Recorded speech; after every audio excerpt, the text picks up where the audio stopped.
All right, guys, so today is going to be a little bit of a different video. I'm actually volunteering to do a prospecting session for an organization called Rework that focuses on helping a diverse group in the Chicago area for technology sales. So I'm actually about to do this presentation, a little bit nervous. Here, let's see if I can get it pulled up here. So yeah, of course this is all, via Zoom. Yeah, of course I, included my own personal drone shot in here, but I'm pretty excited about this. So I'm going to be sharing a lot of my own personal experiences from the cold calling that I do day in and day out, what I've learned to these people that are part of the program. I'm really excited about this program, and I think that hopefully I can provide them some value. We'll see. I have the full-on quarantine look going, button down up top and athletic shorts below. And Eddie is, of course, whining in the background, so hopefully that will stop. Hello everybody, I'm coming in from San Antonio, Texas.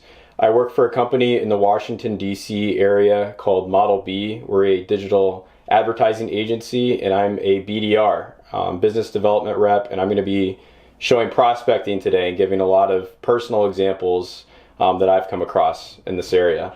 This training is on prospecting. I've been doing this for past 7 months at my new company. And just, I guess, quick intro is I started getting into sales in August of 2018 after I graduated college at a company called Serhant in the DC area. It's an event technology company. In July here, I transitioned to a digital advertising agency in the DC area as well. I saw my videography, photography, and drone services as an LLC. So I provide those services to businesses and done some weddings in the past as well. I did the math. I've done about 23,000 phone calls over the past 2.5 years, and I've learned a ton. And the goal here is for me to show you, what I've learned, because a lot of what I've learned has come from failures and, things that I've kind of had to break through and things like that. So my goal is to share things with you. So hopefully you do not make those same mistakes and can make yourselves better quicker and learn from all of that. So just to get right into it, here's today's agenda. Fall in love with your process, figure out what it is. It takes time. But once you do that, I guarantee you that you will be rewarded and your wallet will be rewarded as well. Congratulations, you're in SaaS. It is booming. This is a great industry to be in. Bring the energy. Like, the money is there and it's there for your taking. The point is there are a ton of people trying to do what we're doing, right? But always stay positive, right? You have to in this space. The good news is that there are a lot of bad sales reps, people who do things wrong. And if you just follow the process of what you're taught here, you will stick out from the crowd, be more successful, make more money. And that's what I found in my career. Just stick to the grindstone and the rest will work out. Who has started as a sales rep? A ton of CEOs, most notably Howard Schultz, CEO of Starbucks, Warren Buffett, and Mark Cuban. It's a grind, but you learn a lot from it. It builds character, you'll have financial success as well, as long as you find that process and stick to it. I want to understand our organization's value proposition. Who has my money? We'll get into that in a little bit, and trust that process, like I mentioned.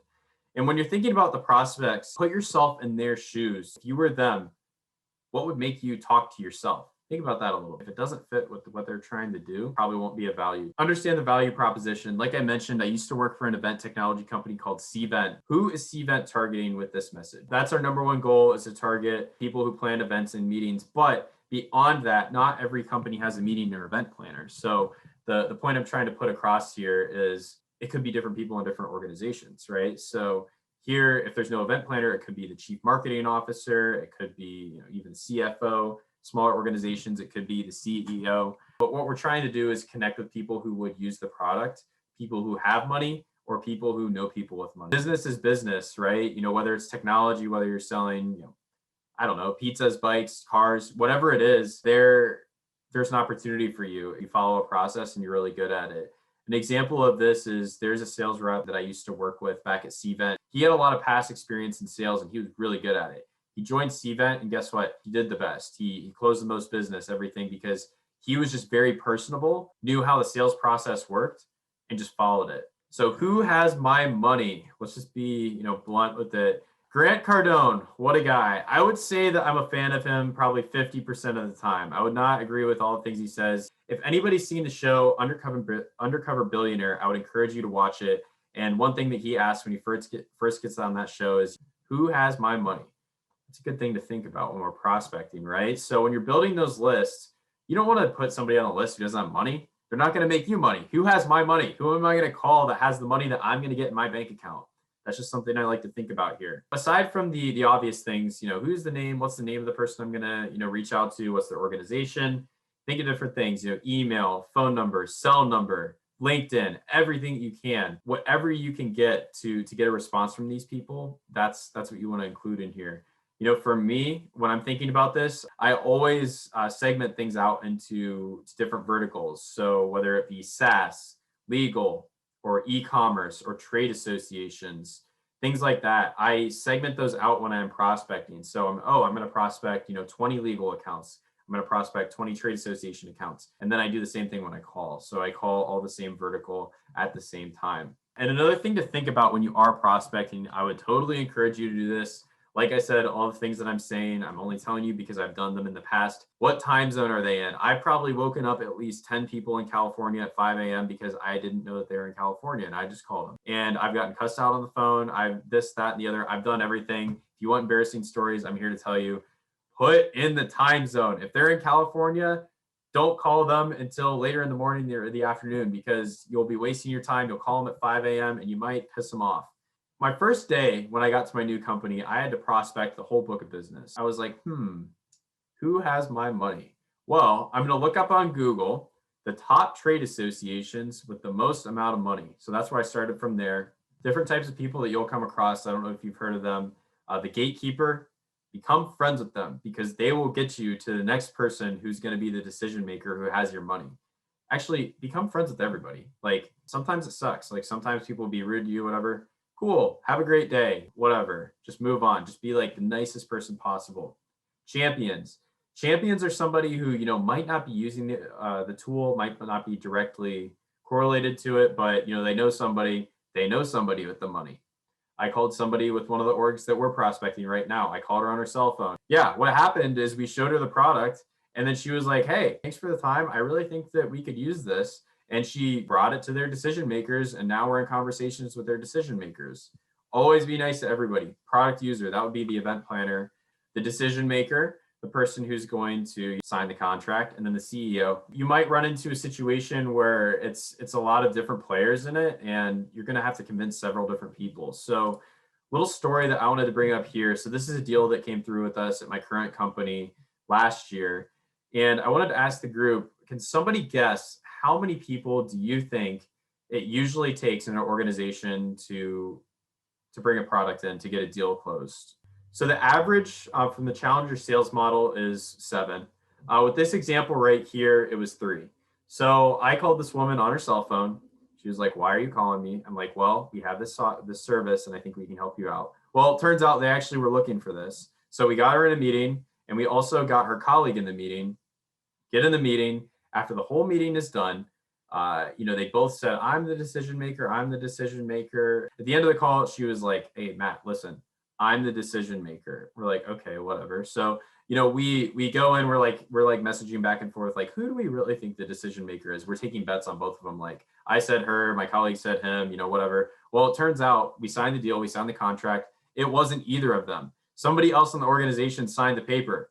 We were like, who is this guy? I had to look him up on LinkedIn. I was like, this guy came out of the woods. He was the chief operating officer, I think. So, while we convinced both of them to get the product, they had to convince this guy to then sign the paper. So that's the point I'm trying to make here is, always be friends with everybody, whether it's the intern, the custodian, like literally anybody, be friends with them, like while you should be anyways, just to be a good person, just be nice. Just like, think about that. When it's 2 p.m. and somebody said, no, quit calling me, all this stuff, like you never know who could help you out. So just, I would encourage you to keep that in mind. Pick your medium. One of my favorite things. So I've known people in the past that DM their prospects on Instagram. That's not really my style. I don't go that far. I do everything else. So LinkedIn, phone, cell, whatever, pager, whatever you have, I'm calling it, I'm texting it, especially if you're blue, somebody who has money, somebody who knows somebody who has money, or somebody I can help, I'm texting you. I also email, personal emails, Gmails, Yahoo, company emails, anything you name it. The name of the game is getting a response. So what is the best way that I can get a hold of somebody and then some? Like, how can I just get a response from them? Yes, no, maybe, whatever it is. What we don't want is somebody to ghost us. So moving over here, for my cadence, I always double hit, which means that, I call somebody and then I send them an email. And I do that 3 times. I do it every 8 days. So call, 8 days later, second, 8 days later, third. And then from there, I kind of get creative. But can somebody give me a guess of how many times on average it takes for somebody to get back to you? Just any kind of response. Yes, no, maybe, whatever it might be. I've heard 12 before. I was told 8. You just have to like commit yourself to that process, and eventually all of it will fall into place. I promise. Your time is so important because we have to be blowing these people up 8 to 12 times. We want to be efficient. So when prospecting, think about that. How can I be the most efficient possible, that I can be, and just be straight and to the point when you are doing all this stuff. So I would avoid words like almost, hope, just, maybe, might, possibly. I think 80 is the new 100. Yes, it does that.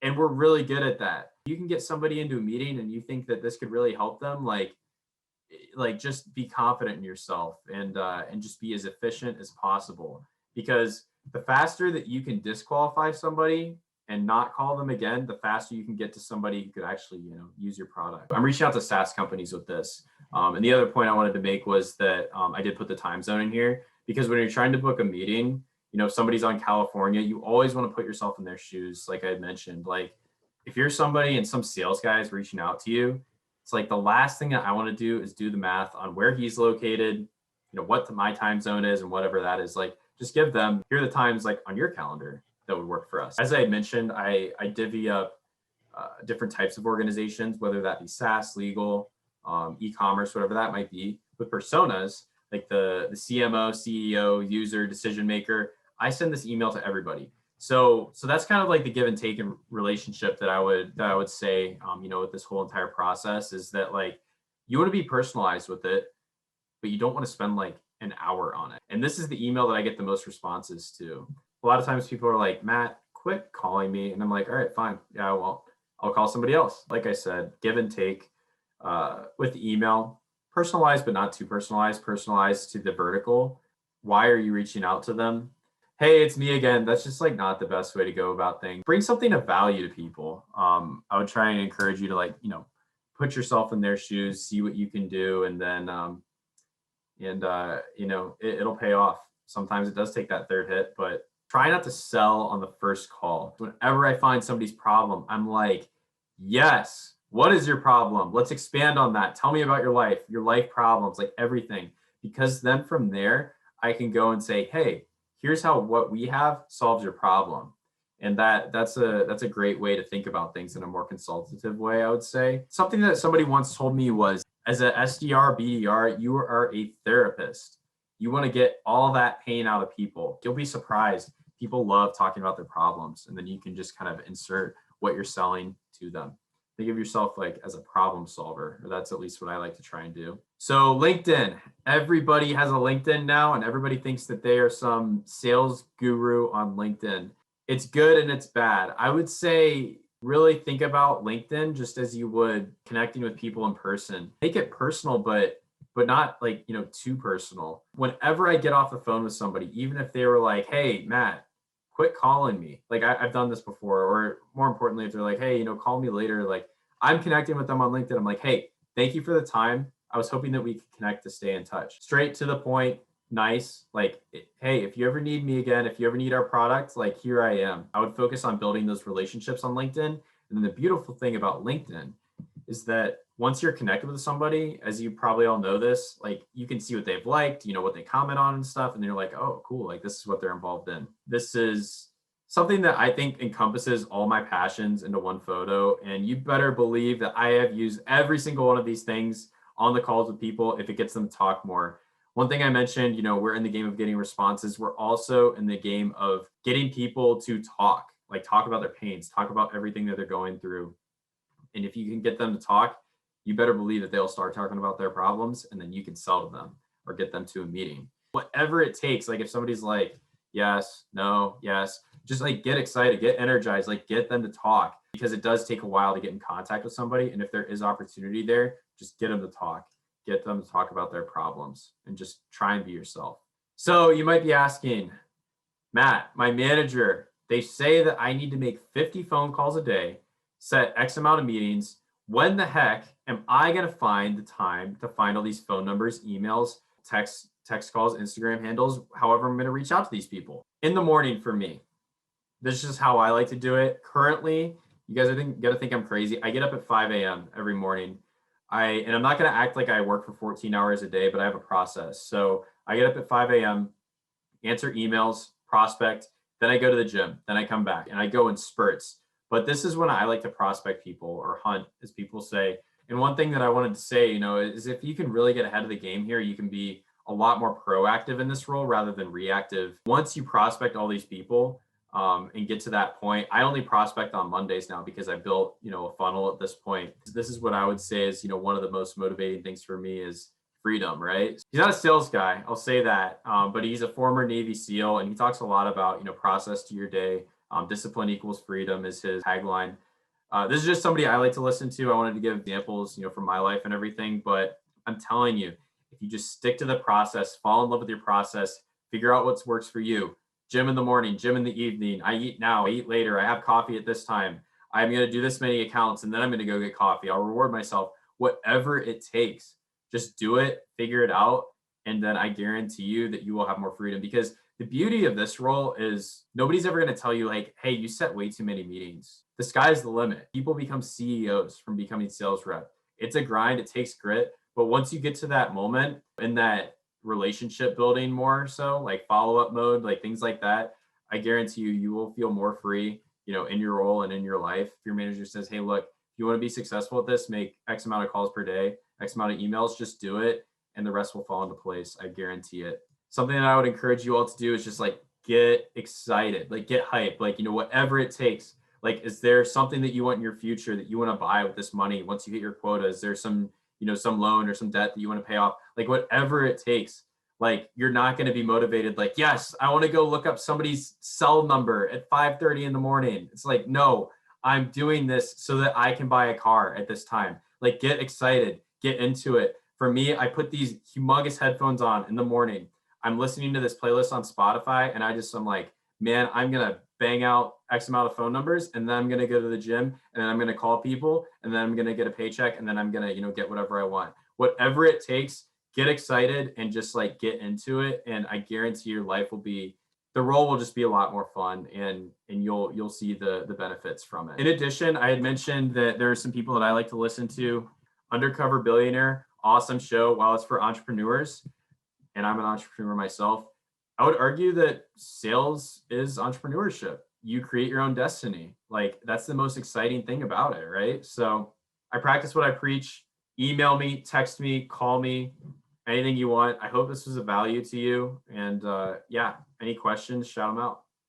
All right, so training's finished. It went really good, I think, for the first time. I don't know. We'll have to see the feedback, I guess. But at the end, they actually had the participants talk about some takeaways that they had from the trainings. And there were 3 different sessions that they went to. So it was pretty awesome. I think I had a few different people talk about some of the things that I mentioned. So it was honestly super rewarding to hear that, I provided some value to some people, and hopefully they can implement that when they are interviewing or trying to get some of these jobs moving forward, or even in the roles once they get to them. So awesome experience, and thanks so much for watching. Hopefully you got some value from this too. See ya.